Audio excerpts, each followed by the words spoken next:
Good morning বন্ধুরা, শুভ সকাল। কেমন আছো? আশা করি ভালোই আছো। আমি বেশি ভালো নেই, কদিন ধরে ভিডিও দিতে পারছি না, কারণ শরীরটা খুব খারাপ। এত পরিমাণে ঠান্ডা লেগেছে, আমার মুখে দিয়ে আওয়াজে বেরোচ্ছে না। দেখো আজকে ওয়েদারটা প্রচুর কুয়াশা, দেখেছো? আজকে উঠেছি তাড়াতাড়ি অল্প, কারণ ছেলে মেয়েদের এক্সাম চলছে, আমাকে নিয়ে যেতে হবে। কি করব, ভালো লাগুক ইয়া না লাগুক চলতে তো হবেই, কারণ ছেলে মেয়েদের জন্য।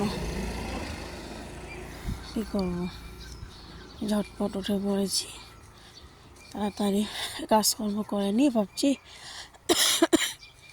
তোমাদের সঙ্গে একটু ভিডিওটা করে নিই। কে বন্ধুরা, বেশি কথা বলতে পারছি না, ভীষণ গলা ব্যথা, প্রচুর ঠান্ডা পড়েছে আমাদের এদিকে। তোমাদের এদিকে কেমন ঠান্ডা পড়েছে বলবে তো। শুভ সকাল বন্ধুরা, ভালো থেকো, সুস্থ থেকো, বাই।